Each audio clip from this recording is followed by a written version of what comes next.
லெமனுக்கே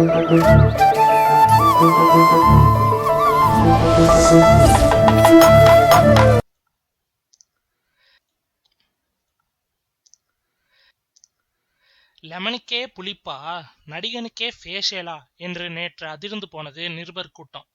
காரணம், தயாரிப்பாளர் சங்க தலைவர் தானுவின் பிரஸ் மீட் ஸ்பீச் அப்படி. ஒரு வருடமும் இல்லாத திருவருடமாக அமைந்துவிட்டது இந்த தேர்தல். திடீர் போட்டியாளர்களாக விஷால், மிஷ்கின் உள்ளிட்ட நடிகர்கள் பலரும் களமிறங்கிவிட்டதால் கடும் கோபத்தில் இருக்கிறார்கள் தயாரிப்பாளர் சங்கத்தின் முக்கிய தூண்கள் பலரும். முக்கியமாக நம்ம தயாரிப்பாளர் தானு. விஷால் அணிக்கு எதிராக தனித்தனியாக போட்டியிட்டவர்களை அழைத்து ஒருங்கிணைத்த பின் அந்த அறிவிப்பை பிரஸுக்கு தெரிவிக்க வந்திருந்தார்.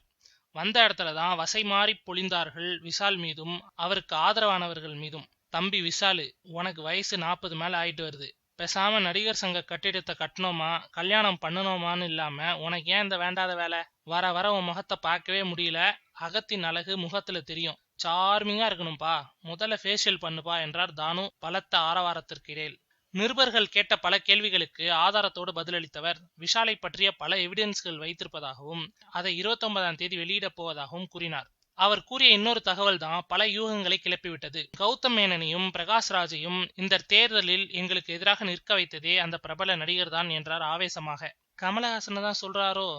ஒரு நடிகர் இந்த சங்கத்தில் பொறுப்புக்கு வரக்கூடாதுன்னு ஏன் சொல்றோம்னா, இங்க ஒரு படம் வெளியாகும் போது பிரச்சனை வருதுன்னு வைங்க, நடுவுல உட்கார்ந்து பேச வேண்டிய விஷால் அவுட்டோர் ஷூட்டிங்கில் இருந்தால் என்ன செய்வது? இந்த குழப்பம் வேண்டாம், இதற்கென்றே அர்ப்பணிப்பவர்கள் வரட்டும் என்பதால் தான் சொல்கிறோம் என்றார் அம்மா கிரியேஷன்ஸ் டி சிவா. பத்திரிகையாளர் சந்திப்பில் முன்னாள் MP JK ரிதீஷ், தயாரிப்பாளர் சுரேஷ் காமாட்சி உள்ளிட்ட பலரும் கலந்து கொண்டனர்.